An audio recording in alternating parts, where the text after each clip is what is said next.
আরও ভালো অনুভূতির জন্য হেডফোন ব্যবহার করুন।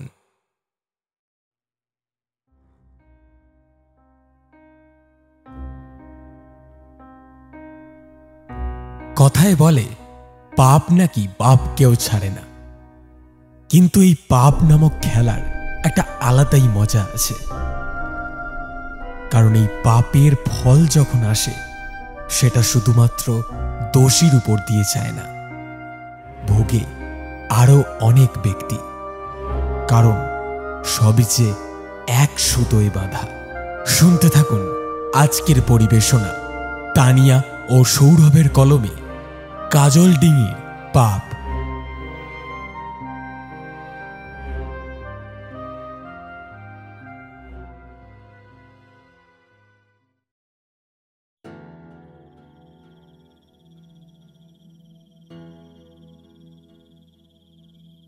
কাজলডিঙি গ্রামের জমিদার বীরেন্দ্র প্রতাপ রায় নিজের শোবার ঘরের আরাম কেদারায় চোখ বুজে শুয়েছিলেন।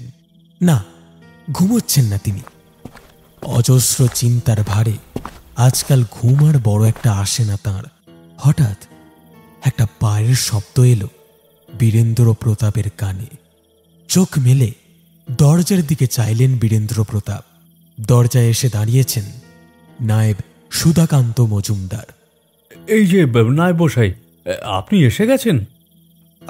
আগে জমিদার মশাই, এমন অসময়ে এসে আপনাকে বিরক্ত করলাম না তো? না না না না, বিরক্ত কিসের, আমি তো আপনাকে ডেকে পাঠিয়েছিলাম। আসুন আসুন, বসুন। বলে বীরেন্দ্র প্রতাপ নিজেও উঠে বসলেন। মুখোমুখি চেয়ারটাতে বসলেন নায়েব সুধাকান্ত। বীরেন্দ্র প্রতাপ বললেন, আজ তো আপনি কালী দিঘিতে গিয়েছিলেন, তা সেখানে গিয়ে কি কোনো কার্যোদ্ধার করতে পারলেন? কি যে বলি জমিদার মশাই, ভাঙচিটা বেশ ভালো মতোই পড়েছে। মোক্তার রামলোচন বারুদ যে কিছুতেই ঘাড় পাতলেন না।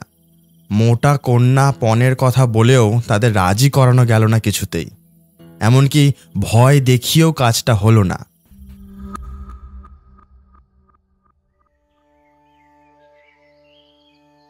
দেখুন নায়েব মশাই, যে খবর আমার কানে এসেছে তা যে মিথ্যে নয় তা আপনিও জানেন, আমিও জানি।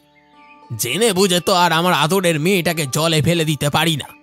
আমাকে মাফ করুন, এ সম্বন্ধ আমি মানতে পারবো না। তাহলে কি এই সম্বন্ধটাও? চোখ থেকে চশমাটা খুলে হতাশভাবে মাথা নাড়লেন সুধাকান্ত। বীরেন্দ্র প্রতাপ বললেন, নয় নয় করে এ তো কম সম্বন্ধ দেখা হলো না, কিন্তু মনে হচ্ছে বিষ্ণুর ভাগ্যে নিতান্তই বিয়ে নেই। জানি না আমার পরে এই বিশাল জমিদারির কি হবে। রায়বংশের উত্তরসূরি বোধহয় আর এলো না। দীর্ঘশ্বাস ফেললেন হতভাগ্য বীরেন্দ্র প্রতাপ। নায়েব মশাই আর কি করেন, উঠে পড়লেন আসন ছেড়ে। বললেন, রাত অনেক হলো জমিদার মশাই, আজ আমি তাহলে আসি। আসুন। চলে গেলেন নায়েব সুধাকান্ত। চাকর জগন্নাথ এসে দাঁড়ালো দরজায়। আগে কর্তা, খাবার ঘরে আপনার খাবার দেওয়া হয়েছে, এইবার খেতে আসেন। আজ আমি কিছুই খাবো না জগন্নাথ, তুই যা। আর শোন, ছোটবাবুর খাওয়া হয়েছে? জমিদার মশাইয়ের এই শেষ কথাটা শুনেই কয়েক পা পেছনে সরে গেল জগন্নাথ। সে এ বাড়ির বহু পুরনো লোক। ধরতে গেলে বীরেন্দ্রর বাবা মহেন্দ্রর প্রতাপের আমলের। তাই তার গতিবিধি বেশ ভালোই জানা আছে জমিদার মশাইয়ের। তিনি স্পষ্ট বুঝতে পারলেন জগা ভয় পেয়েছে। বীরেন্দ্র বললেন, কি হয়েছে রে জগা? ছোটবাবু ঠিক আছে তো? আগে আগে কর্তা, আমায় মাফ করুন। আমি নিজের মুখে সে কথা কি করে বলবো। আমি হেসেলে কাজ করছিলাম, এমন সময় ওই দিনু এসে বললে ছোট বাবুর ঘরে নাকি সে এক কাণ্ড হয়েছে। দিনু তেনার ঘরে শরবত নেগেছিল। আর কি হয়েছে বল না। ছোট বাবু পড়ে গেছেন। দিনু যেতেই তার হাত থেকে শরবতের গেলাস ফেলে দে।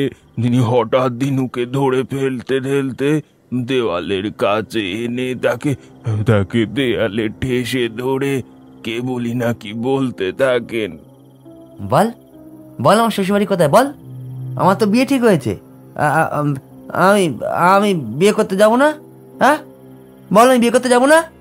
এগে এগে নিশ্চয়ই যাবেন ছোট বাবু, নিশ্চয়ই যাবেন। চল তবে এক্ষুনি চল, এক্ষুনি আমার নিয়ে চল। কিন্তু কিন্তু আমি তো আপনার শ্বশুর বাড়ি চিনি নে। কি আবার মিথ্যে কথা? হ্যাঁ তুই চিনিস না? বল বল সত্যি কথা বল, বল তুই চিনিস, বল বল বল বল, না হলে তোকে আমি মেরে ফেলবো, বল বল তুই চিনিস বল। এই বলে দুর্বল মস্তিষ্ক বিষ্ণুপ্রতাপ তার সবল দুহাতে জোরে চেপে ধরল দিনুর গলা। ছাড়েন ছাড়েন ছোট বাবু, ছেড়ে দেন আমায় দয়া করে। উন্মাদ বিষ্ণুপ্রতাপের হাত থেকে নিজেকে ছাড়াতে চাইল দিনু, কিন্তু পারল না। শেষে বাধ্য হয়ে সেও পাল্টা গায়ের জোর ফলালো বিষ্ণুপ্রতাপের ওপর। সাধারণত চাকর হয়ে মনিবের গায়ে হাত দেওয়া অনুচিত, কিন্তু এক্ষেত্রে দিনুকে সেই অধিকার দেওয়া আছে, কারণ ছিটগ্রস্ত বিষ্ণুপ্রতাপকে সামলে রাখার জন্যই দিনুর মতো একটা তাকড়াই চেহারার জোয়ান চাকর রাখা হয়েছে আলাদা করে। এমনিতে সে সারাদিন ছোটবাবুর দেখাশোনা করে, কিন্তু সময় অসময় বিষ্ণুপ্রতাপ যখন মাত্রা ছাড়িয়ে যায় তখন এক প্রকার গায়ের জোরেই ঠান্ডা করতে হয় তাকে, যেমনটা এখন দিনু করছে। সে প্রশিক্ষিত লেঠেল, দু একটা প্যাঁচেই করায়ত্ত করে ফেলতে পারল বিষ্ণুপ্রতাপকে। সবই ঠিক ছিল, কিন্তু হঠাৎ আগেই পড়ে যাওয়া শরবতে আচমকা পা পড়তেই দরাম করে পাথরের মেঝে পড়ে গেল বিষ্ণুপ্রতাপ।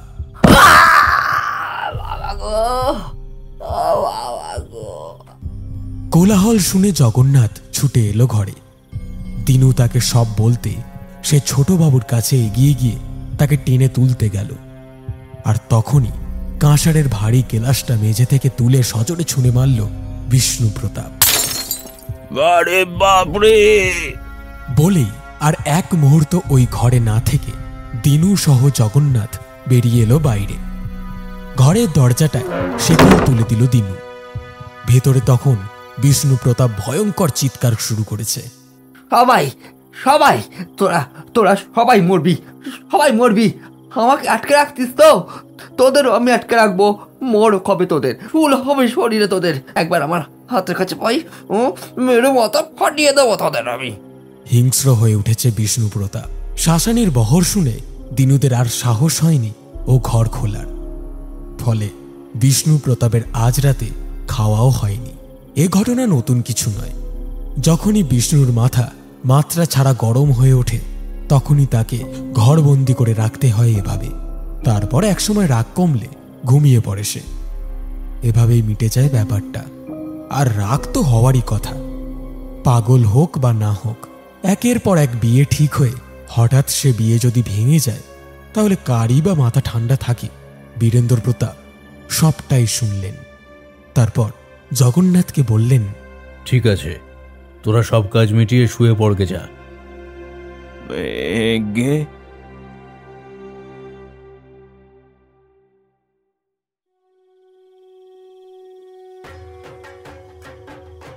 সন্ধে নেমেছে। ভরা অমাবস্যা। কাজল ডিঙির বামাকালী মন্দিরে শনিবারের বিশেষ পুজো চলছে। এই মন্দিরটা জমিদার বংশেরই এক পূর্বপুরুষের প্রতিষ্ঠিত মন্দির। প্রতি অমাবস্যা আর দীপান্বিতা কালী পুজোর দিন মহা ধুমধামে মা বামাকালীর পুজো হয় মন্দিরে। আর সেই পুজোয় রায় বংশের কর্তা ব্যক্তির মন্দিরে উপস্থিত থাকাটাই নিয়ম। আরতি শেষে মায়ের বিগ্রহের সামনে করজোড়ে নিঃশব্দে প্রার্থনা করছিলেন বীরেন্দ্র প্রতাপ।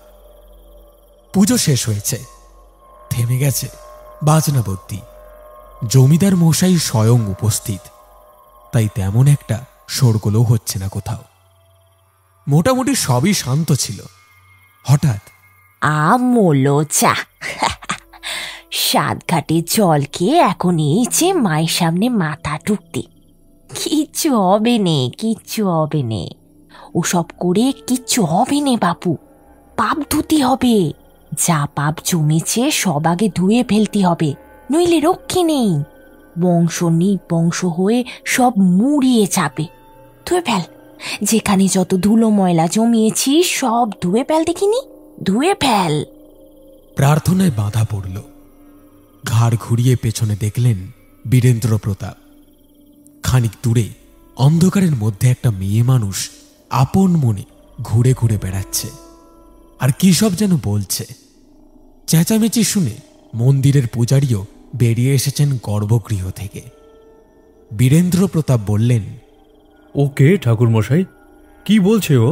আরে ও তো মতি পাগলি, মাঝে মাঝে মন্দিরে আসে, এদিক ওদিক ঘুরে আবার চলে যায়। কিন্তু ও যে কি সব বলে উঠল। দূর দূর, ও তো পাগলি, ওর কথার কি কোনো ঠিক আছে নাকি? আপনি ওসব কানে নেবেন না। নেন, মায়ের চরণামৃত খান। দুহাত পেতে পূজারীর দেওয়া চরণামৃত নিলেন বীরেন্দ্র প্রতাপ, কিন্তু মনটা তার অস্থির হয়ে উঠল। পাগলিটা যে বলল সব পাপ ধুয়ে ফেলতে হবে, কোন পাপের কথা বলল সে?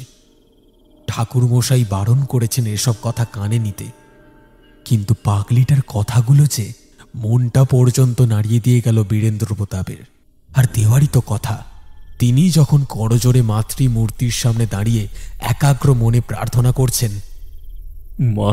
মাগো, আমার বংশের বিপদ তারণ করো বা।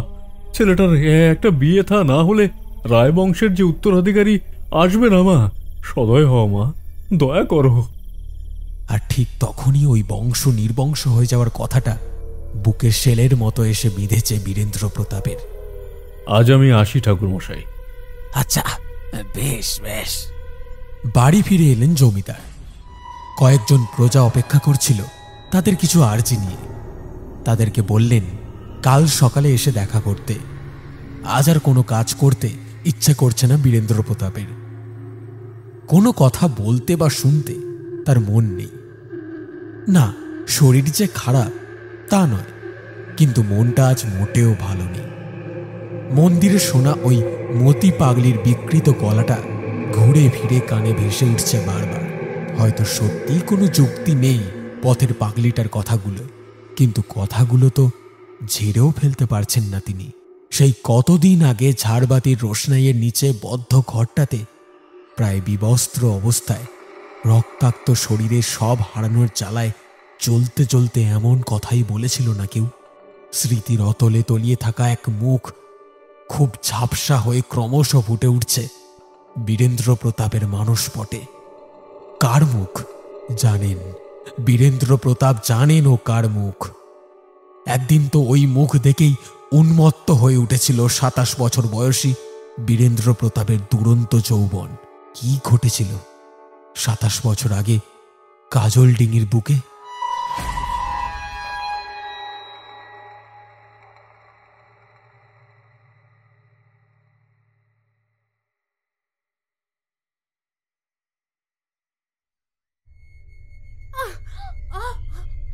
জমিদার বাড়ির আবহাওয়া আজ বড় থমথমে হয়ে রয়েছে। দুপুর থেকে বৌমা হেমাঙ্গিনীর প্রসব বেদনা উঠেছে।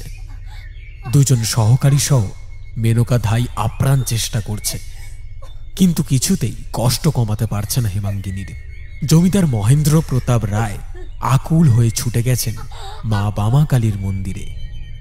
এক মনে মায়ের কাছে রায়বাড়ির কুলবধূর জন্য প্রার্থনা করে চলেছেন ধর্মপ্রাণ মহেন্দ্র। বড় কর্তা অভুক্ত রয়েছেন, না জানি কত কষ্ট হচ্ছে মনিবের। এই ভেবে জগন্নাথ দু একবার গিয়েছিল তাকে অল্প কিছু ফলাহার বা শরবত খাওয়ার কথা বলতে, কিন্তু কোনো কথাই কানে দেননি মহেন্দ্র। বুঝলি জগা, আজ যদি গুরুদেব গ্রামে থাকতেন তবে খানিক নিশ্চিন্ত হতে পারতাম। মহেন্দ্র প্রতাপের দীক্ষাগুরু স্বামী দুর্গানন্দ কিছু মাস হল ক্ষীর গ্রামে মা জগদ্দার থানে রয়েছেন। মহেন্দ্র তার পাঠিয়েছেন, কিন্তু গুরুদেবের এসে পৌঁছতেও তো সময় লাগবে কিছুটা।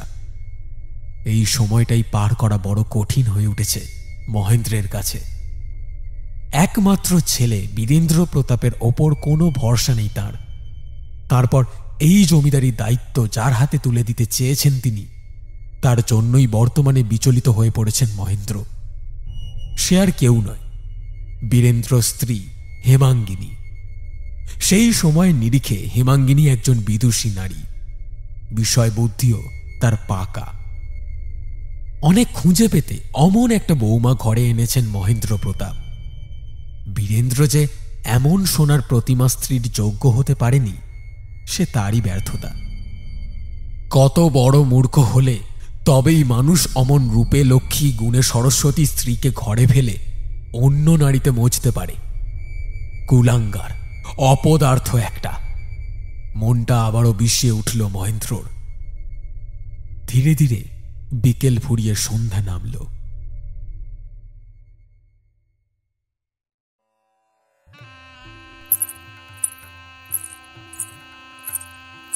জমিদার বাড়ির নাচমহলে জ্বলে উঠল হাজার আলোর ঝাড়বাতি। প্রতি রাতেই এখানে গালিচার উপর শ্বেত পাথরের গেলাস ভরা সুরা নিয়ে মোহিত হয়ে বসে থাকে বীরেন্দ্র প্রতাপ, আর তার লোলুপ দৃষ্টি শান্ত করে নিত্য নতুন লাস্যময়ী। কখনো মেহরুনবাই, কখনো সাবিনাবাই, আবার কখনো বা রোশনীবাই। কিন্তু আজ আর তারা কেউ নয়। নাচ ঘরে আজ যাকে আনা হয়েছে সে আদতেও নাচনেওয়ালি নয়, আর সে দামি উপহারের লোভেও আসেনি এখানে। তাকে জোর করে তার ইচ্ছের বিরুদ্ধে তুলে আনা হয়েছে এই নাচমহলে। কাকে আনা হয়েছে আজ? নাচমহলের আয়নাগুলোই যে ভয়ার্ত মুখের প্রতিচ্ছবি ফুটে উঠছে, সেটা কার?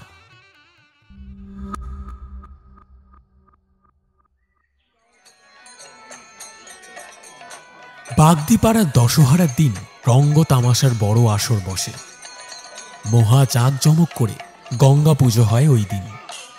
পুজোর শেষে মেয়ে পুরুষ সবাই মিলে মেতে ওঠে নাচে গানে। হাঁড়িয়ার বন্যা বয়ে যায়। মেয়ে বউরা দূরে শাড়ি আট করে পরে মাথায় বুনো ফুল গুঁজে মাদলের তালে তালে ঘুঙুর পায়ে নাচে। সে এক দারুণ হৈ হৈ কাণ্ড। বছরের এই একদিনই সেই উৎসব দেখতে বাগদিপাড়ার ভিড় জমায় কাজল ডিঙির মানুষরা। অবশ্য সবাই যে উৎসব দেখতেই যায় তা নয়, কেউ কেউ অন্য কিছু দেখতেও যায় সেখানে। বাগদিপাড়ার কচি মেয়ে বউরা প্রশিক্ষিত নর্তকী নয় ঠিকই, কিন্তু তাদের সুঠাম দেহ বল্লরীর আকর্ষণ কোনো নাচনেওয়ালির থেকে কম কিছু নয়। ইয়ার দোস্তের মুখে এমনটাই শুনেছিল বীরেন্দ্র। তাই এই প্রথম ২-৪ জন তোষামদি চাটুকারকে সঙ্গে নিয়ে আজ দুপুরে বাগদিপাড়ায় এসেছে সে। কিন্তু এখানকার মেয়েরা তার মন কাড়েনি। উঁচু করে শাড়ি পরে এদিক ওদিক যে মেয়েরা ঘুরে বেড়াচ্ছে তারা সুন্দরী ঠিকই, কিন্তু বীরেন্দ্রর চোখে তারা ততটাও মোহময়ী নয়। তার চাই আরো আরো চোখ ঝলসানো কাউকে। একটা ঝোপড়ার বাইরে বেছানো চাটাইতে টকটকে আগুন পাড়া শাড়ি পরে এলো চুলে বসে আছে একটা বউ। বয়স তার কতই, 17 কি 18 হবে। বসে বসে এক মনে বনফুলের মালা গাঁথছে সে। বাগদিপাড়ায় এলোমেলো ঘুরতে ঘুরতে হঠাৎ তার দিকে চোখ গেল বীরেন্দ্রর। এক মুহূর্তে থমকে গেল সে। আহা, এতক্ষণ একখানা মনের মতো জিনিস দেখলাম বটে।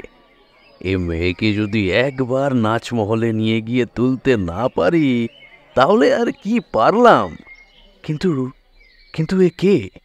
নাম কি এর? লুব্ধ দৃষ্টি মেলে পায়ে পায়ে এগিয়ে গেল বীরেন্দ্র। তার চোখের ইশারায় দূরেই দাঁড়িয়ে রইল সঙ্গীরা। বিশান আজ ঘরে নেই। এমন পরবের দিনটাতেও মানুষটাকে ছেড়ে থাকতে হচ্ছে পদ্মকে। গ্রাম দেশে কাজকর্মের যা হাল, দুটো মানুষেরই দুবেলা খাওয়া জোটে না ঠিক মতো। সেখানে আজ বাদে কাল তাদের ঘরে আরেকজন আসতে চলেছে। তার কথা ভেবেই সদরের দিকে কাজকর্ম খুঁজতে গেছে বিশান। গেছে সেই কাল সন্ধেতে। কে জানে, হয়তো আজ ফিরবে। তার জন্যই বসে বসে মালা গাঁথছিল পদ্ম। 4 মাসের পোয়াতি সে। এই শরীরে তো আর নাচ করতে পারবে না, তাই বসে বসে ফুলের মালা গাঁথছিল। হঠাৎ একটা লম্বা ছায়া তার গায়ের ওপর পড়তে দেখে মুখ তুলে তাকালো পদ্ম বাগদিনী। এ কি, ছোট বাবু যে এই বাগদিপাড়ায়!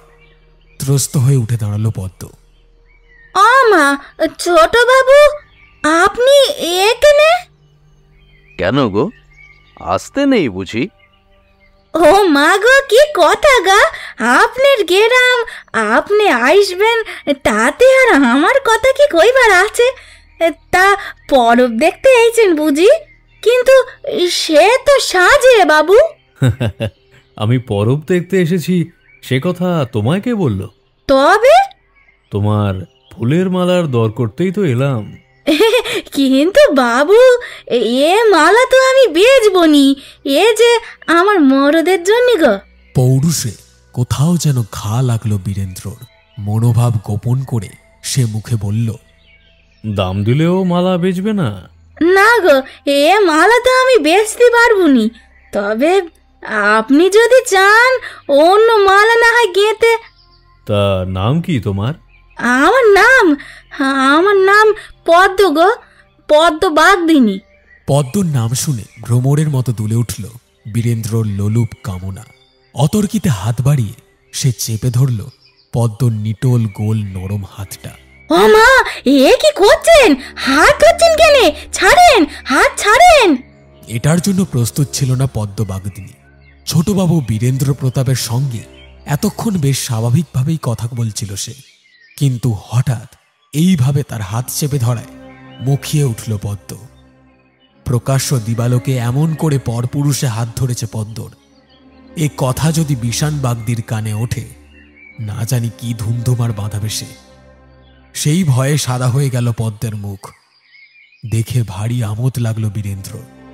সে বলল, ও আচ্ছা, সবার সামনে হাত ধরেছি বলে লজ্জা লাগছে? বেশ, তাহলে চলো না আমার সঙ্গে আমার নাচমহলে। একটা রাত না হয় ঝাড়বাতির নিচে তোমার চোখের রোশনাই দেখেই না হয় কাটাবো। আরে চিন্তা কি, ভোর হতে না হতেই তোমাকে আবার এখানে দিয়ে যাব। চলো পদ্ম, জুড়ি গাড়ি তৈরি আছে, চলো, না বলো না।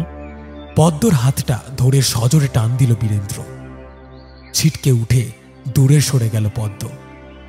টানা হেঁচড়ায় তার হাতের কাঁচের চুড়ি গেল ভেঙে। পদ্ম চেঁচিয়ে বলল, এত বড় আসপদ্দা, বিশেন বাগদির বউয়ের গায়ে তুমি হাত দাও? হতে পারে তুমি ছোট বাবু, কিন্তু আমিও পদ্ম বাগদিনী। লাঠি খেলা কিন্তু বিশেনের চেয়ে আমি কিছু কম জানি নে। ভালো চাও তো এক্ষুনি এখান থেকে চলে যাও, নইলে কিন্তু ভালো হবে না বলে দিলুম।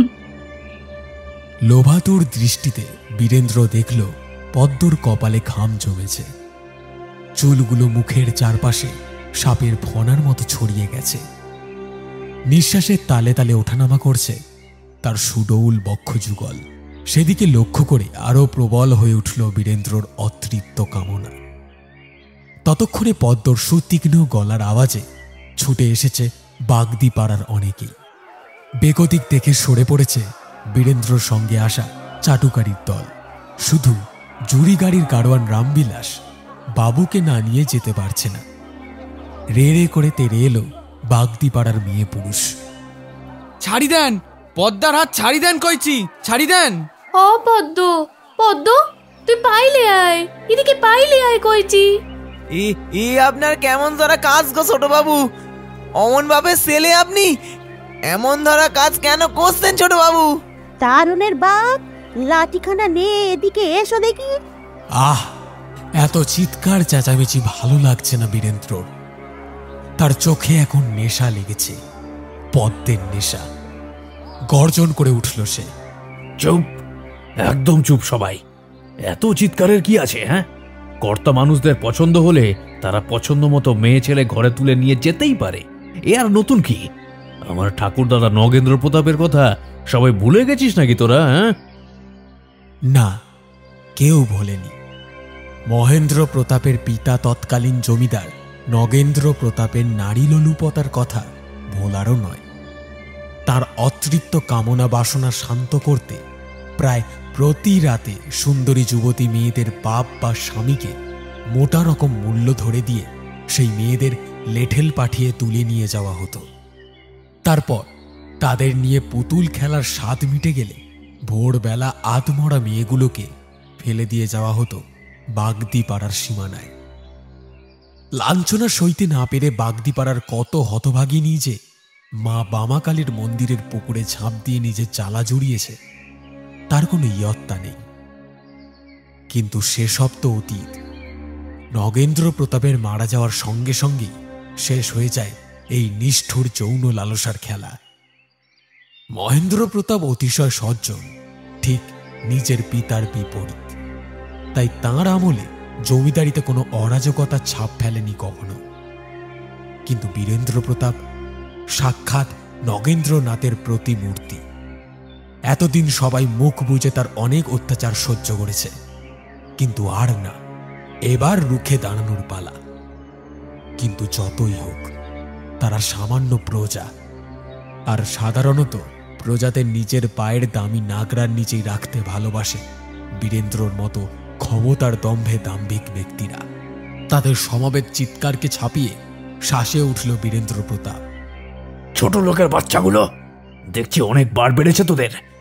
গাড়িতে না দোলনা বন্দুকটা রাখা আছে, একবার যদি নিয়ে এসে তার ঘোড়ায় আঙুলটা রাখি তাহলে কি হবে তোদের ভাবতে পারছিস? পটপট করে মশার মতো মরে যাবি সব। একটা সামান্য মেয়ের জন্য নিজেদের প্রাণ হারাতে রাজি আছিস তো? এই বলে কোনো উত্তরের অপেক্ষা না করে সবার চোখের সামনে দিয়ে পদ্মকে টেনে হিচড়ে জুড়ে গাড়িতে নিয়ে তুলল বীরেন্দ্র প্রতাপ। অমানুষ, শয়তান, সারি দে কইছি, তোর ভালো হবে না। আমার বিশেন এসে রামদার এক কবে তোর মাথাটা কাটে লিবে। সারি দে শয়তান। বীরেন্দ্রর আদেশ পেয়ে গাড়ি চলতে শুরু করেছে। ততক্ষণে ধীরে ধীরে পদ্ম বাগদিনীর সাপ সাপান্ত ফিকে হয়ে এলো বাগদি পাড়ার লোকেদের কানে। জমিদার বাড়ির পথ ধরল জুড়ি গাড়ি।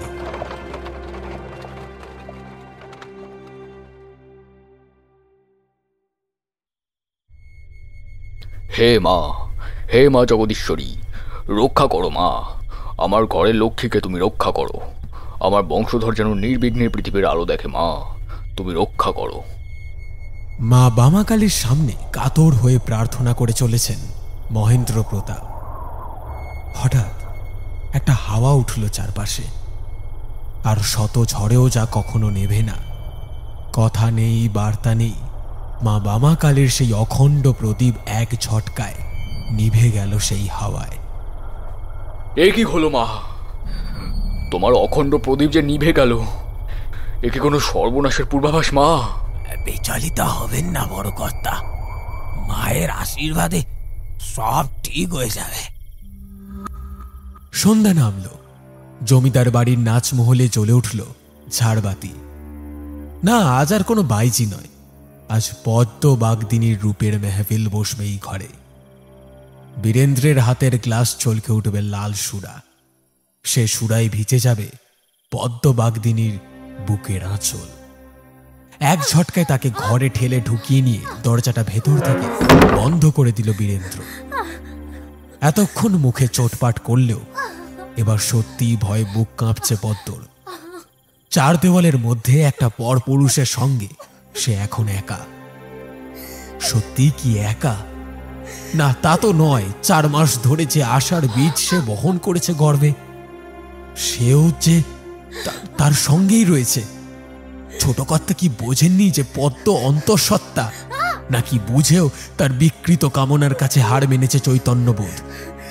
হায় রে, বিষানটা যদি আজ ঘরে থাকতো তবে এমনটা সর্বনাশ কিছুতেই হতে দিত না। তবু একবার নিজের মতো করে বাঁচার শেষ চেষ্টা করল পদ্ম। ছোট কর্তা গো, তোমার দুটি পায়ে পড়ি, আমায় সারি দাও। কেন বুঝছনি? মহাপাপ হবে গো, মহাপাপ, অনর্থ হয়ে যাবে গো। ও গো, আমি যে একা নই গো, আমার সঙ্গে যে। জানি পদ্ম, জানি তুই একা নোস। তোর সঙ্গে তোর যে রূপ যৌবন সবই আছে। নে নে নে, আর দেরি করিস না।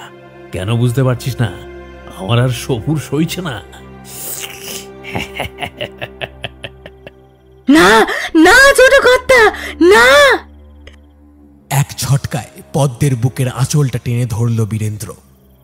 পদ্ম শেষ পর্যন্ত আপ্রাণ চেষ্টা করল নিজেকে বাঁচানোর, কিন্তু পারল না। রাতের গভীরে রায়বাড়ির নাচমহল ভরে উঠল একটি পুরুষ ও একটি নারী কণ্ঠের চিৎকারে। কিন্তু সে চিৎকারের মধ্যে পার্থক্য রয়েছে। একটা চিৎকার পরিতৃপ্তির, অন্যটা যন্ত্রণার। নাচমহলে যখন এমন অবস্থা, তখন এই বাড়িরই অন্য প্রান্তে সম্পূর্ণ ভিন্ন পরিবেশ। আসন্ন প্রসবা হেমাঙ্গিনী বহুক্ষণ ধরে প্রসব বেদনায় ছটফট করছেন। কিছুই বুঝতে পারছেন না মেনকা ধাই। পোয়াতি মেয়ে মানুষের এতক্ষণ ধরে ব্যথা উঠে থাকা একটু আজব কাণ্ডই ঠেকছে তার চোখে। একবার তো সে বলেই ফেলল, মাঝরাত হতে চলল, এখনো বেটা বিয়েতে পারলে না গিন্নিমা। নিজেও কষ্ট পাচ্ছ, আমাদেরও কষ্ট দিচ্ছ। এক ঠাই বসে থেকে থেকে ঘাড় পিঠ ব্যথা হয়ে গেল, তবু তোমার বেটাকে এখনো পৃথিবীর আলো দেখাতে পারলুম নি। সত্যি সত্যি বড় কষ্ট হচ্ছে রে মেনকা। বুকের ভেতরটা কেমন যেন করছে। তোদেরও কত জ্বালা আমার জন্য। তোদের ছোট কর্তা কোথায় রে? মেনকারা খুব ভালো করেই জানে প্রতি রাতে তাদের ছোট কর্তা ঠিক কোন জায়গায় কোন কাজে ব্যস্ত থাকে, কিন্তু সেসব কথা তো আর এই পরিস্থিতিতে বলা যায় না। কথাখানা ঘুরিয়ে দিল বুদ্ধিমতী মেনকা ধাই। গিন্নিমা, গিন্নিমা গো, অমন হাত পা ছেড়ে দিচ্ছ কেন গো? কষ্ট না করলে কি কেষ্ট মেলে গা? চাপ দাও দিকিনি, একটু একটু দম বন্ধ করে চাপ দাও। ওরে, চেঁচারিগুলো হাতের কাছে রাখ, আর কাপড়ের পোটলাটা এগিয়ে দে দেখনি। সব অন্ধকারেরই একটা শেষ আছে। গাঢ় হতে হতে এই রাতও এক সময় শেষ হয়ে গেল। নাচমহলের বন্ধ দরজার ভেতরে যতখানি সর্বনাশ হওয়ার ছিল, ঠিক ততটাই হয়ে গিয়েছে ততক্ষণে। মেঝের গালিচার ওপর জ্ঞান হারিয়ে পড়ে আছে অর্ধনগ্ন পদ্মবাগদিনী। একটা মোটা তাকিয়ায় হেলান দিয়ে তার দিকে চেয়ে বসে আছে বীরেন্দ্র প্রতাপ। তারও পোশাক অবিন্যস্ত, ঝাড়বাতি এখনো চলছে, আর তারই আলোয় সে যা দেখতে পেল তাতে তার বিস্ময় উত্তরোত্তর বাড়তে লাগল। রক্ত, এত রক্ত! শরীরী খেলার অভিজ্ঞ খেলোয়াড় বীরেন্দ্র প্রতাপের চোখ ধাঁধিয়ে দিচ্ছে পদ্মের নিম্নাঙ্গ থেকে বের হওয়া অবিশ্রাম রক্তধারা। নারী দেহ নিয়ে ছিনিমিনি খেলা তো আজ আর প্রথম নয়। এত রক্ত তো কোনোবার, তাহলে এবার এত রক্ত কেন? ঠিক এই সময় একটা শোরগোল শোনা গেল নাচমহলের দরজার ওপারে। দরজার ওপরে তুমুল শোরগোল। স্থলিত পায়ে উঠে এসে দরজাটা খুলে দিল বীরেন্দ্র প্রতাপ। 4-5 জন জমদূতের মতো লেঠেল মিলে একটা লোককে ঘিরে প্রবলভাবে বাধা দিচ্ছে। সে যত সামনে এগিয়ে আসতে চাইছে, ততই বাধা প্রবল থেকে প্রবলতর হয়ে উঠছে।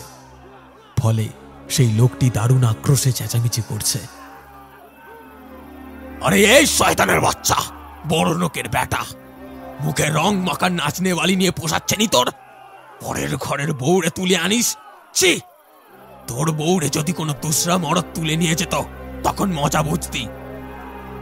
এইবার বীরেন্দ্র প্রতাপ বুঝতে পারল লোকটাকে। এটাই তাহলে বিষান। হ্যাঁ, তার ধারণাই ঠিক। এই বিষান। ভোরবেলা শহর থেকে ঘরে ফিরতেই বাগদিপাড়ার মেয়ে মরদরা ছোট কর্তা পদ্মকে জোর করে তুলে নিয়ে যাওয়ার কথা জানিয়েছে তাকে। রাগে ক্ষোভে হাতের কাছে আর কিছু না পেয়ে একটা লাঠি নিয়ে জমিদার বাড়িতে ছুটে এসেছে বিষান বাগদি। এসেছে সে অনেকক্ষণ। পাছে ছোট কর্তার নৈশ আয়েসে বাধা পড়ে, তাই সদর দেউড়িতে বেটাকে এতক্ষণ ঠেকিয়ে রেখেছিল লেঠেলরা। কিন্তু বিষান সত্যি যথেষ্ট শক্তি ধরে, তাই শেষমেশ লেঠেল শুদ্ধই এসে পড়েছে নাচমহলের সামনে।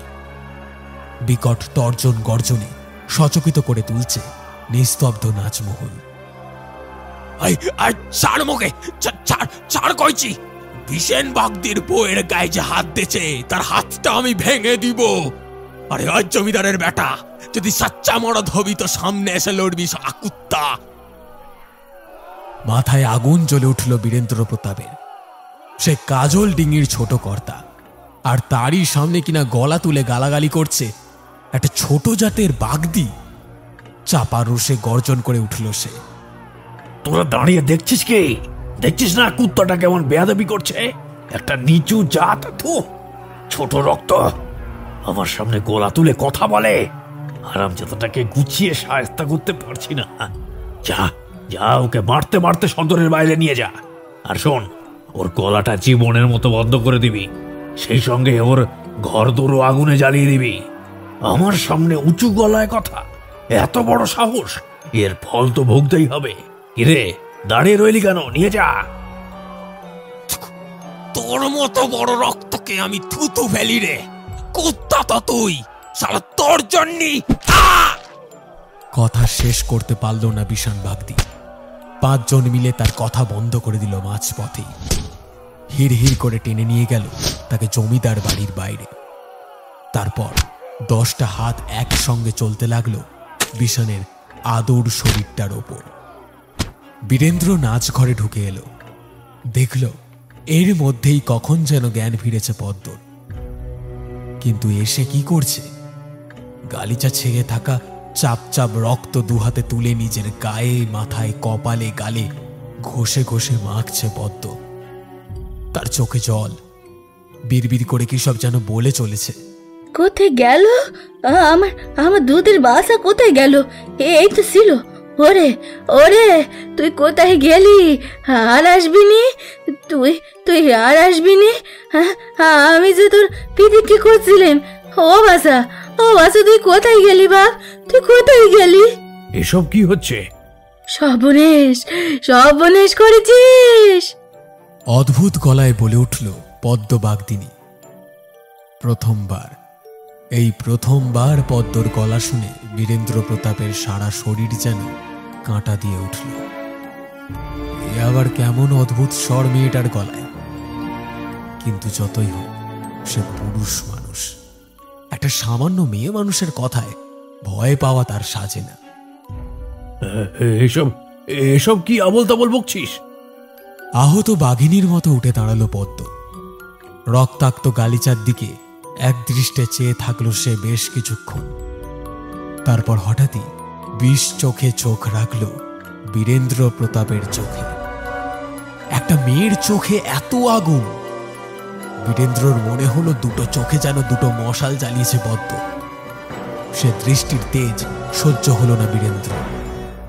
সে আগুনের তাপে যেন সর্বাঙ্গ ঝলসে যাচ্ছে তার। বীরেন্দ্র চোখ সরাতে বাধ্য হল। জান্তব গলায় বলে উঠল পদ্ম বাগদিনী, এই জানোয়ার, তুই জানিস তুই কি করেছিস? তুই শুধু আমারে নষ্ট করিসনি, আমার পেটে যে বাচ্চাটা ছিল তার অত্যাচারে সেও মরে গেছে রে। আমি তুমি তোকে বলতে চাইছিলুম, কিন্তু তুই শুনিসনি, তুই কিছুটি শুনিসনি। সাপের ছোবল খাওয়ার মতো চমকে উঠল বীরেন্দ্র। বাচ্চা? এ কি বলছে পদ্ম? বাচ্চা টাচ্চার কথা তো জানা ছিল না তার। তবে কি পদ্ম অন্তঃসত্ত্বা ছিল? থাকতেই পারে। সে কথা তো আর তার জানা ছিল না। সে আর কি করতে পারে? আত্মপক্ষ সমর্থনে বলে উঠল বীরেন্দ্রর মন, আমি এমন হতভাগী মা যে ব্যাটারে জন্ম দিয়ে জগতের আলো দেখাতে পারলুম নি।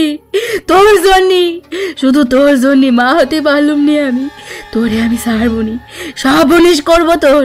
আমার বিশান এসে তোকে উচিত শিক্ষা দেবে। বিশান? কোথা থেকে আসবে সে? সে আর আসবে না। দেখে যা, তাকে এতক্ষণে আমার লেটারটা জমের বাড়ি পাঠিয়ে দিয়েছে। পদ্মর চোখের সামনে গোটা পৃথিবীটা দুলে উঠল। বিশান আর নেই। তার স্বামীটাকেও বাঁচতে দিল না রাক্ষসটা। বীরেন্দ্র তার দিকে না তাকিয়ে বলল, ভালো চাস তো যা, চলে যা এখান থেকে, নয়তো তোকেও জমের বাড়ি পাঠাতে বেশি সময় আমার লাগবে না। যাবো? হ্যাঁ হ্যাঁ, যাবো তো। আমি তো যাবই, কিন্তু যাওয়ার আগে বলে যাচ্ছি, আজ যে পাপ তুই করলি, সে পাপ তোর পিছু যাবে নি। একে একে সব শেষ হবে তোর। তোর জন্য আমার স্বামী মরেছে, আমার পেটের ব্যাটারে নষ্ট করেছিস তুই। আমার স্বামীর বংশ নিকেশ হলো তোর জন্য। আমি অভিশাপ দিছি, নিজের জীবন দিয়ে এ পাপের প্রায়শ্চিত্তি করতে হবে তোরে। বেঁচে থাকতে তুই শান্তি পাবিনি, সত্যি জাগ দিয়ে তিষ্ঠতে পারবিনি, মরবিনি তুই। আবার বাঁচতেও দেবনি তোরে, বাঁচতেও দেবনি। অনেকক্ষণ ধরে যা তা বকছে মেয়েটা। আর সহ্য হলো না বীরেন্দ্র প্রতাপের। সজোরে পদ্মের চুলের মুঠিটা ধরে সে বলল, এই এই যা যা বেরিয়ে যা, নিজেরটা বোঝ আগে, তারপর আসবি আমার পাপের হিসাব করতে। আচ্ছা বেশ, তোর কথাই থাক, একদিন আমি আসবো তোর পাপের হিসাব করতি, ততদিন চল, জলে মর। বলে বুক ফাটা কান্না কাঁদতে কাঁদতে জমিদার বাড়ি ছাড়িয়ে চলে গেল পদ্মবাগদিনী। নাচঘর থেকে বেরিয়ে এলো বীরেন্দ্র প্রতাপ। সবে অন্দরমহলে পা দিয়েছে সে। এমন সময় দেখল বাড়ির পুরনো ঝি আদরি হন্তদন্ত হয়ে কোথায় যেন যাচ্ছে। বীরেন্দ্রকে দেখে থতমত খেয়ে দাঁড়িয়ে পড়ল সে। মাথার ঘোমটাটা আরেকটু টেনে দিয়ে নিচু গলায় বলল, ছোট কর্তা বাবু, আমি আপনার ওদিকেই যাচ্ছিলাম। নাচমহলে কেন?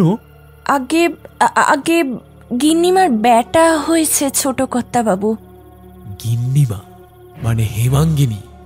এক লহমায় মনে পড়ল বীরেন্দ্রর কাল দুপুরে প্রসব বেদনা শুরু হয়েছিল হেমাঙ্গিনীর। আসলে কাল থেকে আজ সকাল পর্যন্ত যা যা ঘটল বীরেন্দ্রর সঙ্গে, তাতে সত্যি বলতে কি হেমাঙ্গিনীর কথা আর মাথাতেই ছিল না তার। সত্যি বলতে হেমাঙ্গিনীকে যে সে প্রাণের চেয়ে বেশি ভালোবাসে এমনটা নয়, কিন্তু তার মধ্যেই তো রায় বংশের আগামী বংশধরের জন্ম হবে, তাই কি একটু হলেও তার কথা মনে রাখা উচিত ছিল তার। যাকে এখন আর ওসব ভেবে লাভ নেই, ছেলে হয়েছে এটাই আসল। আর কিছুতে তেমন আগ্রহ নেই বীরেন্দ্র, তবে কিছুটা দায় সারা ভাবেই সে জিজ্ঞাসা করল, আর হেমাঙ্গিনী? নিজেকে আর সামলাতে পারল না আদরি। হেমাঙ্গিনী সংসারের প্রতিটি ঝি চাকরকে নিজের সন্তানের মতো দেখতেন। তার কাছ থেকে অনেক পেয়েছে তারা। এখন তার কথা উঠতে আদরি কাঁদতে কাঁদতে বলে ফেলল, গিন্নিমা আর নেই ছোট কর্তা বাবু। ছেলে জন্ম দিতে গিয়ে তিনি সংসারের মায়া ছেড়ে চলে গেছেন।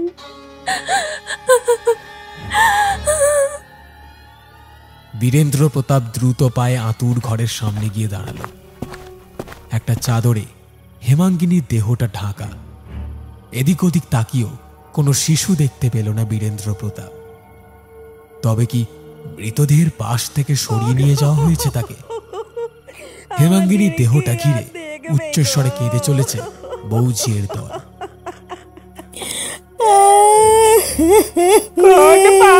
এমন অনর্থ হলো গো, তুমি কোথায় গেলে গো? আমাদেরকে আর দেখবে গো?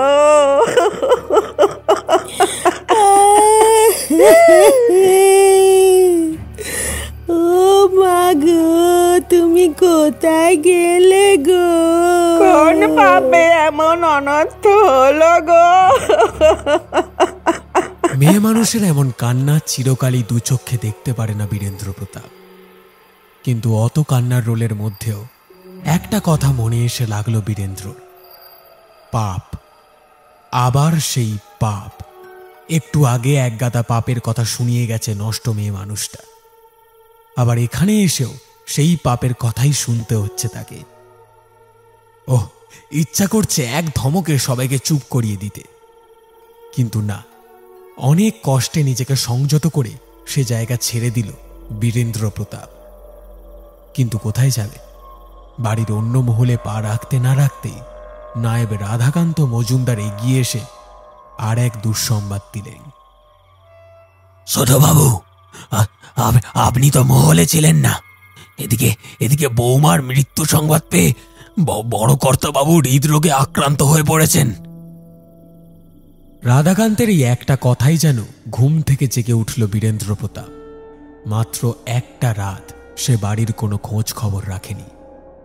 অবশ্য এমনিতেও সে যে ঘর গৃহস্থের বা কাছারির বাড়ির খুঁটিনাটি নখদর্পণে রাখে তা নয়, তবুও হেমাঙ্গিনীর প্রসবের সময় হয়ে এসেছে, ধাইয়ের যাতায়াত শুরু হয়েছে বাড়িতে, এ কথা তো তার জানাই ছিল।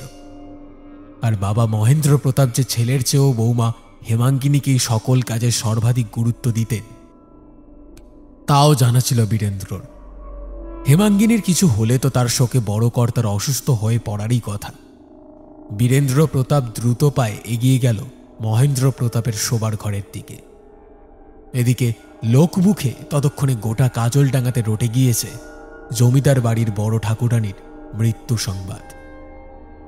যথাসময় যথোপযুক্ত সৎকার ক্রিয়া শেষ হল হেমাঙ্গিনীর। পিতৃবিয়োগ হয়নি বীরেন্দ্র প্রতাপের। স্বনামধন্য কবিরাজ শ্রী বৈদ্যনাথ বাচস্পতি মশাইয়ের চিকিৎসায় সে যাত্রা সামলে উঠলেন মহেন্দ্র প্রতাপ। বোধহয় এই সময়টারই অপেক্ষা করছিল গোটা বাগদিপাড়া। বড় কর্তাকে তারা ভগবানের মতো ভক্তি করে, তাই তার অসুস্থতার সময় তারা তাদের মুখটা বন্ধ রেখেছিল। কিন্তু এইবার সদল বলে জমিদার বাড়ির দেউড়িতে এসে জুটল তারা। তাদের বিচার চাই। ছোট কর্তা তাদের যে ক্ষতি করেছে তাদের বিচার করতে হবে বড় কর্তাকেই, এই তাদের দাবি। দেউড়িতে হল্লা শুনে দুর্বল শরীরেই নিচে নেমে এলেন মহেন্দ্র প্রতাপ।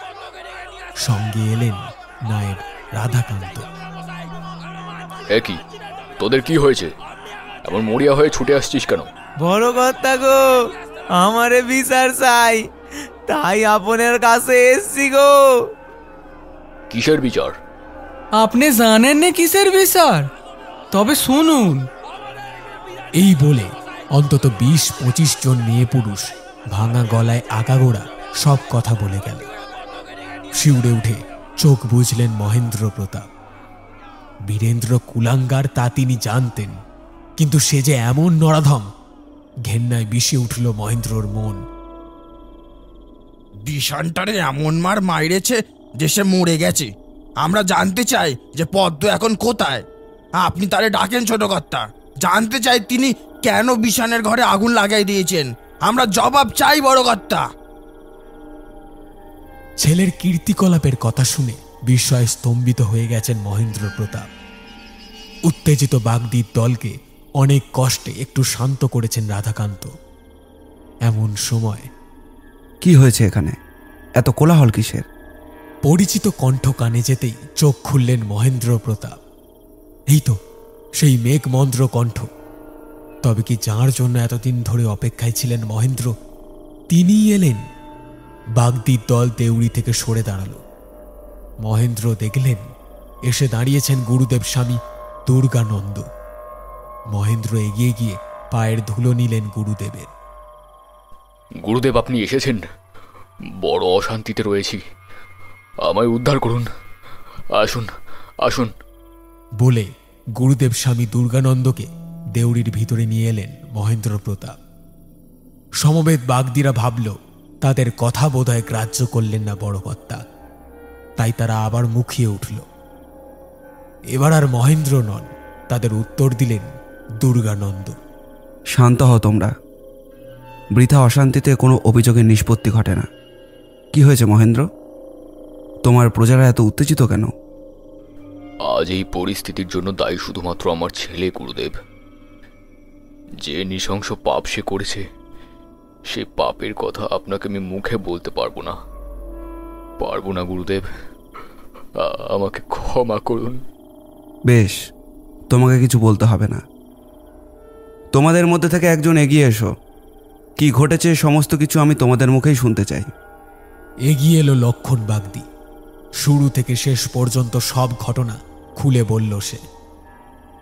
সব শুনে ক্রোধে মুখমণ্ডল রক্তবর্ণ ধারণ করল দুর্গানন্দের। কঠিন হল দৃষ্টি। নায়েব রাধাকান্তকে ইঙ্গিত করে তিনি বললেন, বীরেন্দ্র প্রতাপ যেখানেই থাক, এই মুহূর্তেই তাকে আমার সামনে উপস্থিত হতে বলো। কিছুক্ষণের মধ্যেই সেই স্থানে এসে উপস্থিত হল বীরেন্দ্র প্রতাপ। এর মধ্যে হেমাঙ্গিনীর মৃত্যু সংবাদও শ্রবণ করেছেন দুর্গানন্দ। বীরেন্দ্র যখন এলো তখন মহেন্দ্র প্রতাপ গুরুদেবকে বলছিলেন, বলুন গুরুদেব, বলুন, কোন দোষে আমার গৃহলক্ষ্মী ঘর আধার করে এমন অসময়ে চলে গেল? বলুন। বীরেন্দ্র মাথা নিচু করে এসে দাঁড়িয়েছে। তাকে দেখা মাত্র আগুনে যেন ঘি পড়ল। কোনো মতে ঠান্ডা করে রাখা বাগদির দল আবার যেন তেতে উঠল নতুন করে। শান্ত হও তোমরা, আমি সবই শুনলাম। এই ঘোরতর অন্যায়ের প্রতিবিধান আমিই করব। এখন আমি তোমাদের আদেশ করছি, এই মুহূর্তেই তোমরা ঘরে ফিরে যাও। গুরুদেবের সেই বজ্র কঠিন কণ্ঠস্বরের উত্তরে আর কোনো কথা বলতে সাহস পেল না বাগদির দল। পায়ে পায়ে তারা ফাঁকা করে দিল জমিদার বাড়ির সদর দেউড়ি। দুর্গানন্দ এবার এগিয়ে এলেন বীরেন্দ্র প্রতাপের দিকে।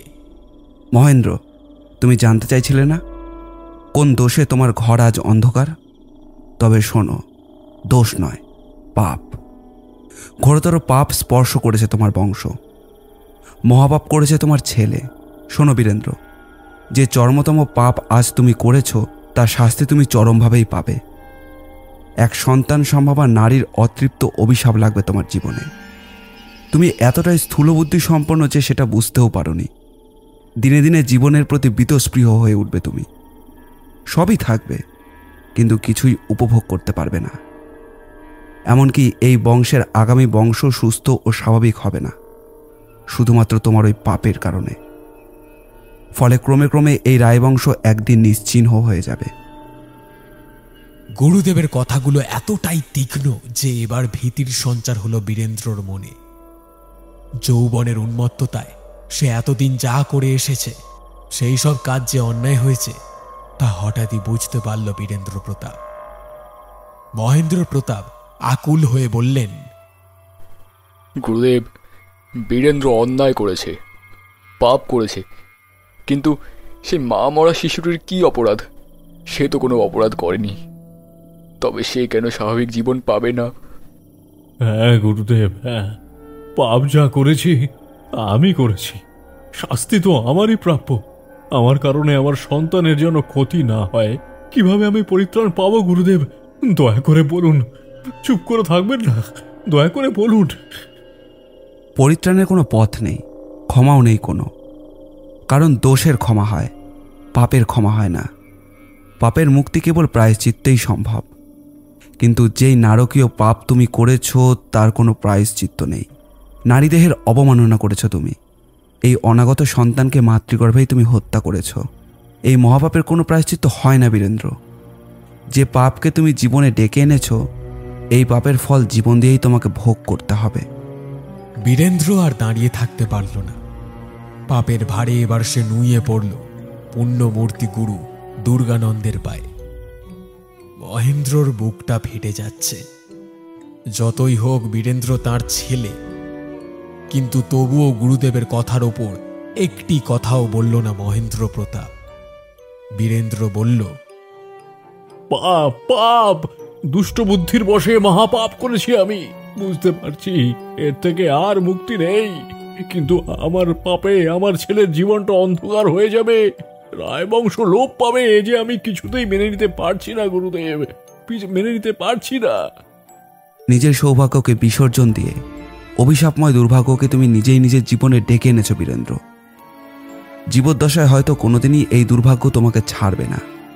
এক অভাগী মায়ের অভিশাপের শক্তি আমার এই ক্ষমতা সাধনের থেকে অনেক অনেক বেশি। সে তোমাকে বলে গেছে না, তোমার পাপের হিসেব একদিন সেই করতে আসবে।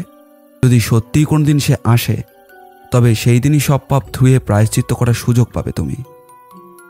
আমি শুধু একটা কথাই বলবো বীরেন্দ্র, সে যেদিন আসবে সেদিন আর সংসারের মায়ায় আবদ্ধ হয়ে থেকে প্রায়শ্চিত্তের সুযোগটাকে হাতছাড়া করো না যেন।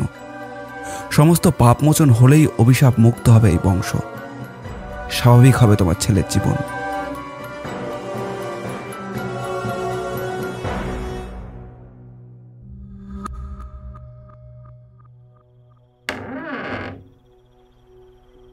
হঠাৎ একটা ঝোড়ো হাওয়ায় দড়াম করে খুলে গেল ঘরের জানলাটা। অতীতের অতল স্পর্শী সমুদ্র থেকে যেন এক লহমায় জেগে উঠলেন 55 বছর বয়সী বীরেন্দ্র প্রতাপ। দেওয়াল ঘড়ির দিকে চোখ গেল তাঁর। রাত 3টে বাজে। বর্তমানে মতি পাগলি আর অতীতের পদ্মবাগদিনীর মুখের একটা কথা, পাপ। তাঁর অতীত জীবনের সেই চরমতম পাপের কথা ভাবতে ভাবতে কখন যেন চোখটা লেগে গিয়েছিল বীরেন্দ্র প্রতাপের। এখন ঘোর ভেঙে উঠে বসেও যেন কিছুতেই অতীতের ছায়া থেকে বেরিয়ে আসতে পারছেন না তিনি। গুরুদেব স্বামী দুর্গানন্দ ছিলেন ভবিষ্যৎ দ্রষ্টা, উচ্চকোটির সাধক ছিলেন তিনি। আজ আর তিনি বেঁচে নেই, কিন্তু তার প্রতিটি কথাই অক্ষরে অক্ষরে ফলে যেতে দেখছেন আজকের এই 55 বছর বয়সী অভিজ্ঞ জমিদার বীরেন্দ্র প্রতাপ রায়। সেই ঘটনার পর মহেন্দ্র প্রতাপ আর বেশি দিন বাঁচেননি। বিষ্ণু প্রতাপের যখন মাত্র 3 বছর বয়স, তখনই স্বর্গলাভ করেন তিনি। 28 বছর আগে গুরুদেবের সেই কঠোর কঠিন তিরস্কার শোনার পর থেকেই বীরেন্দ্রর মনে ধীরে ধীরে আমূল পরিবর্তন ঘটতে থাকে। অবশেষে সেই উচ্ছৃঙ্খল যুবক থেকে স্বভাব সংযমী জমিদার হয়ে উঠেছেন আজকের এই বীরেন্দ্র প্রতাপ রায়। জীবনের সায়ান্নে এসে এখন যত দিন যায় ততই তিনি অস্থির হয়ে ওঠেন ছেলে বিষ্ণু প্রতাপের বিবাহ দেওয়ার জন্য, কারণ সেই তো এই বংশকে এনে দিতে পারবে আগামীর উত্তরসূরি। কিন্তু কিছুতেই বিবাহ হয় না। শত চেষ্টা করেও পাত্রী পাওয়া যায় না। যতই ঢাকা চাপা দিয়ে রাখা হোক না কেন, সম্বন্ধ মাঝপথে এগোতে না এগোতেই কন্যে পক্ষে জানাজানি হয়ে যায় যে পাত্র আসলে বদ্ধ উন্মাদ। বিষ্ণু প্রতাপের কথা ভেবে মায়া হয় বীরেন্দ্র প্রতাপের। তিনি চোখ বুঝলে কি হবে ওই পাগল ছেলেটার, কি হবে এই রায় বংশের, কেমন করে পাপস্খলন হবে তার জীবনের, অভিশপ্ত এই জীবনটা কেমন করে অভিশাপ মুক্ত হবে, এসব চিন্তা যেন প্রতিনিয়ত তাড়িয়ে বেড়াচ্ছে বীরেন্দ্র প্রতাপকে।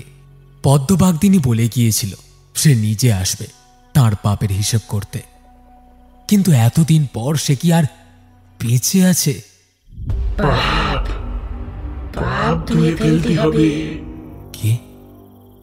কে বলল কথাটা? চিন্তার জাল ছিঁড়ে গেল বীরেন্দ্র প্রতাপের। ঘরের বাতি অনেক আগেই নিভে গিয়েছে। অন্ধকারের মধ্যে খুব কাছেই কেউ বলে উঠেছে এই কথাটা। বন্ধ ঘরে তো তিনি একাই ছিলেন, হঠাৎ কে বলল? গলাটা চিনি চিনি করেও যেন চিনতে পারলেন না বীরেন্দ্র প্রতাপ। কে কে কথা বলল? আমি আমি পদ্মবাগদিনী। আমায় চিনতে পারিসনি? হ্যাঁ, চিনতে পারছিসনি আমায়? শিউরে উঠলেন তিনি।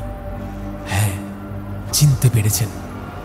সে বলেছিল সময় হলে সব পাপের হিসেব করতে আসবে সে। তবে কি সে সময় উপস্থিত? ভাবনারা মনে তোলপাড় করলেও মুখে কিছু বলতে পারলেন না বীরেন্দ্র। অপার্থিব কণ্ঠে বলে উঠল অন্ধকারে মিশে থাকা পদ্মবাগদিনীর ফিসফিসে গলাটা। কি ভাবছিস এত? আমি তো বলেছিলাম সময় হলে তোর পাপের হিসেব করতে আমি আসবো, তাই এসেছি। পদ্মর কথাগুলো যেন অনেক দূর থেকে ভেসে আসছে, যেন কোনো অন্য জগতের মানুষ। কিন্তু সত্যি কি সে মানুষ, নাকি বীরেন্দ্রর ভাবনার মাঝেই বলে উঠল পদ্ম, জলবার দিন শেষ হয়েছে তোর, এইবার প্রায়শ্চিত্তি করতে হবে। হায় হায়, সময় হয়েছে, সব পাপ ধুয়ে ফেলবি। চলে আয়, মুছে ফেল, মুছে ফেল, পাপ মুছে ফেল। হায় হায় আমার সঙ্গে, হায়। অমোঘ সে ডাক উপেক্ষা করা সম্ভব হচ্ছে না তার পক্ষে। তিনি স্পষ্ট দেখতে পেলেন অন্ধকারের আবরণ সরিয়ে ধীরে ধীরে তাঁর চোখের সামনে ফুটে উঠল 28 বছর আগের সেই পদ্মবাগদিনী। অবিকল নাচবহলে কাটানো সেই রাতের রূপ নিয়ে তার সামনে এসে দাঁড়িয়েছে সে। এলোমেলো চুল, বুকের আঁচল লুটিয়ে পড়ছে মাটিতে, পরনের কাপড়টা রক্তে মাখামাখি, মুখে হাতে সর্বত্রই শুধু রক্ত রক্ত আর রক্ত। কিন্তু চোখের দৃষ্টিটা যেন বরফের মতো শীতল। সেই শীতলতার আঁচে বীরেন্দ্রর দৃষ্টি যেন ঝাপসা হয়ে যেতে লাগলো। সেই রাতের বেশে এই রাতে কোথা থেকে এলো পদ্ম? এতদিন কোথায় ছিল সে? আর যদিও বা এসে থাকে, বন্ধ দরজা ভেদ করে কিভাবে সে ঢুকলো জমিদারের ঘরে? মনের প্রশ্ন মনেই থেকে গেল বীরেন্দ্র প্রতাপের। তার ভাবনা ছাপিয়ে একই সঙ্গে মননে বেজে উঠল তিনটি কণ্ঠ। যাবার আগে বলে যাচ্ছি, রাজ যে পাপ তুই করলি সে পাপ তোর পিছু ছাড়বেনি। একে একে সব শেষ হবে তোর। তোমার পাপের একদিন আমি আসবো তোর পাপের হিসেব করতে। আমি আসবো। তবে সেই দিনই সব পাপ ধুয়ে প্রায়শ্চিত্ত করার সুযোগ পাবে তুমি। আমি শুধু একটা কথাই বলবো বীরেন্দ্র, সে যেদিন আসবে সেদিন আর সংসারের মায়ায় আবদ্ধ হয়ে থেকে প্রায়শ্চিত্তের সুযোগটাকে হাতছাড়া করো না যেন। সমস্ত পাপ মোচন হলেই অভিশাপ মুক্ত হবে। যা পাপ জন্মেছে সবাইকে ধুয়ে ফেলতে হবে, নইলে রক্ষে নেই। বংশ নির্বংশ হয়ে সব মুড়িয়ে যাবে। তুই ফেল, যেখানে যত ধুলো ময়লা জমে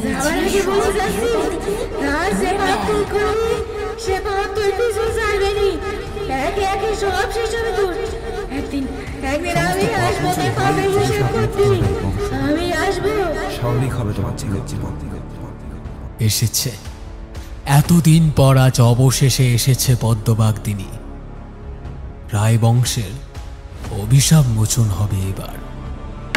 পদ্ম চলতে লাগলো খোলা দরজার দিকে। কিছু না ভেবে মোহগ্রস্তের মতো পায়ে পায়ে তাকেই অনুসরণ করে চললেন বীরেন্দ্র প্রতাপ। ক্রমশ মহল পেরিয়ে সদর দেউড়ি পার করে রাস্তায় এসে পড়লেন তিনি। কালিমাখা অন্ধকার রাত যেন আরও নিকষ কালো হয়ে উঠল সেই মুহূর্তে। দুর্ভেদ্য অন্ধকারে টানা ঝাপটিয়ে অশনির ডাক ডাকতে ডাকতে একদিক থেকে অন্যদিকে উড়ে গেল একটা কালো পেঁচা। কি করছেন, কোথায় যাচ্ছেন কিছুই জানেন না কাজল ডিঙির জমিদার বীরেন্দ্র প্রতাপ। শুধু জানেন তাঁর সামনে এগিয়ে চলেছে যে পদ্মবাগদিনী, তাকেই অনুসরণ করতে হবে তাকে। নিশ্চিত্র কালো আধার পেরিয়ে সেই ছায়া শরীরের সঙ্গে কোথায় চলে গেলেন বীরেন্দ্র প্রতাপ।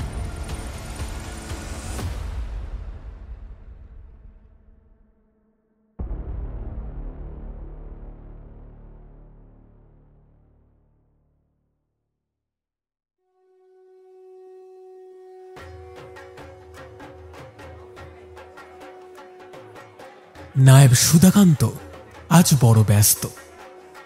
এত বড় একটা অনুষ্ঠানের সবকিছু তো তাকেই দেখে শুনে রাখতে হচ্ছে। অনেকগুলো দিন পর কাজল ডিঙির রায়বাড়িতে আজ মহা ধুমধাম হওয়ারই কথা। বহুদিন পর আবার এই বাড়িতে নবজাতকদের কান্না শোনা গিয়েছে। আজ সেই শিশুদেরই নামকরণের পুজো। বাড়ির চক মিলানো ঠাকুর দালানে কাজল ডিঙির সমস্ত ত্রয়স্ত্রীরা হাতে হাতে পুজোর জোগাড় করছে। খানিক পরেই কাছারি থেকে ফিরে এলেন জমিদার বিষ্ণু প্রতাপ। খুব জরুরি কয়েকটা কাজ ছিল বলেই আজ কিছুক্ষণের জন্য কাছারিতে যেতে হয়েছিল তাকে। নতুন বউ ঠাকুরানী বিরাজবালা 21 দিনের যমজ ছেলে মেয়েটিকে নিয়ে এসে পৌঁছলেন ঠাকুর দালানে। ওদিকে মা বামাকালীর মন্দিরের পূজারী মায়ের নিত্য পূজা সেরে বাড়ির পুজো করার জন্য চলে এসেছেন। সব মিলিয়ে চারিদিকে বেশ খুশি খুশি আবহাওয়া। তবে তারই মধ্যে কারো কারো মনে অজান্তি দোলা দিচ্ছে কিছু কিছু কথা। সে এক আশ্চর্য কাণ্ডই বটে। 2 বছর আগে যে ঠিক কি হয়েছিল তা আজও কেউ ঠিক মতো জানে না। জমিদার বীরেন্দ্র প্রতাপ যে কেন কি কারণে জমিদার বাড়ি ছেড়ে অতখানি পথ পেরিয়ে মা বামাকালীর মন্দিরের পুকুরে গিয়ে ঝাঁপ দিয়েছিলেন, এই প্রশ্নের উত্তর কারোর কাছে নেই। তারা শুধু অবাক চোখে দেখেছিল সকালবেলা পুকুরের জলে ভেসে উঠেছে জমিদার বীরেন্দ্র প্রতাপ রায়ের নিষ্প্রাণ মৃতদেহটা। আর ঠিক তার পাশেই জলের ওপর ভেসে রয়েছে একটা শ্যাওলা ধরা বহু পুরনো কঙ্কাল। প্রশ্ন জেগেছিল অনেক, কিন্তু উত্তর পাওয়া যায়নি। বোধহয় সব প্রশ্নের উত্তর পাওয়া যায় না। ওই কঙ্কালটা কার? ওটা কি সেই হতভাগী ধর্ষিতা পদ্মবাগদিনী? বীরেন্দ্র প্রতাপের তাড়িয়ে দেওয়ার পর সব হারানো পদ্ম হয়তো গিয়েছিল তার ঘরে, কিন্তু ঘর কোথায়? ঝুপড়িটা তখন দাউ দাউ করে জ্বলছে জমিদারের লেঠেলদের লাগানো অবিচারের আগুনে। আর তার থেকে খানিক দূরেই পথের ওপর পড়ে আছে রক্তাক্ত মৃত বিষান বাগদির দেহটা। স্বামী নেই, ঘর নেই, পেটের বাচ্চাটাকেও খেয়েছে ওই শরীর লোভী রাক্ষসটা। মান ইজ্জত সব খুইয়ে সর্বনাশের জ্বালায় জ্বলতে জ্বলতে হয়তো বাগদিনী এসে দাঁড়িয়েছিল মন্দিরের পুকুর পাড়ে। তারপর এক সময় আর জ্বালা সহ্য করতে না পেরে জলে জুড়িয়েছিল প্রাণ। এমন হতেই পারে, সবলের কাছে দুর্বলের হার ইতিহাসে নতুন কিছু নয়, আশ্চর্যেরও নয়। কিন্তু যে জলে 2 বছর আগে কঙ্কালটা ভেসে উঠেছিল, সেই জলে 28 বছর আগে পদ্মর সদ্য মৃত দেহটা ভেসে ওঠেনি কেন? কেন তা কেউ জানে না। মোটের ওপর কঙ্কালটা দেখে ভারী আশ্চর্য হয়ে গিয়েছিল গোটা কাজল ডিঙি। আর এই আশ্চর্য ভাবটা পুরোপুরি কাটতে না কাটতেই আর এক আজব কাণ্ড ঘটে যায় রায়বাড়িতে। উন্মাদ বিষ্ণুপ্রতাপ বাবা মারা যাওয়ার প্রায় সঙ্গে সঙ্গেই রাতারাতি মানসিকভাবে সুস্থ হয়ে ওঠে। 1 বছর পর কালাশৌচ কাটতে না কাটতেই নায়েব সুধাকান্ত মজুমদারের তৎপরতায় রায়বাড়িতে আসে নতুন বউ। পাত্রী বিরাজবালা সাধারণ ঘরের মেয়ে, কিন্তু অতি সুলক্ষণা। সে আশা থেকে সংসার যেন আবার কানায় কানায় লক্ষ্মীশ্রীতে ভরে উঠেছে। আর বিয়ের 1 বছরের মাথায় তার কোলে এসেছে চাঁদের করার মতো সুন্দর ফুটফুটে 2 যমজ ছেলে মেয়ে। আজ তাদেরই নামকরণ অনুষ্ঠান। বাজনাবাদ্যি বাজিয়ে এবার পুজো শুরু হলো। পুজো শেষে শিশুদের নাম ঘোষণা করেন পূজারী। ছেলেটির নাম হল যতীন্দ্র প্রতাপ, আর মেয়েটির নাম পেল সরোজিনী। কাজলডিঙির এখন বড় সুখের সময়। অভিশাপ, অভিঘাত, অত্যাচার, অপমান, দোষ, পাপ যা ছিল সবই তো পাপীর সঙ্গে সঙ্গে মৃত্যুতে মুছে গিয়েছে। পদ্মবাগদিনী তার কথা রেখেছে। যতটা জ্বালায় সে জ্বলেছিল, ঠিক ততটাই জ্বলনে জ্বালিয়েছে বীরেন্দ্র প্রতাপকে 28 বছর ধরে। তারপর সময় হতে সব হিসেব মেটাতে এসেছে সে। ডেকে নিয়ে গেছে বীরেন্দ্র প্রতাপকে মৃত্যুর দরজায়। শাস্তি দিয়েছে তাকে। প্রাপ্য শাস্তি ভোগ করে প্রায়শ্চিত্ত করছেন বীরেন্দ্র প্রতাপ। মিটে গেছে অতীতের সব হিসেব। তাই বর্তমান আজ নিষ্কলঙ্ক। আজ আর কোথাও কোনো কলুষতা নেই, নেই কোনো পাপের কালো ছায়া। চিরতরে মুছে গেছে কাজলডিঙির পাপ।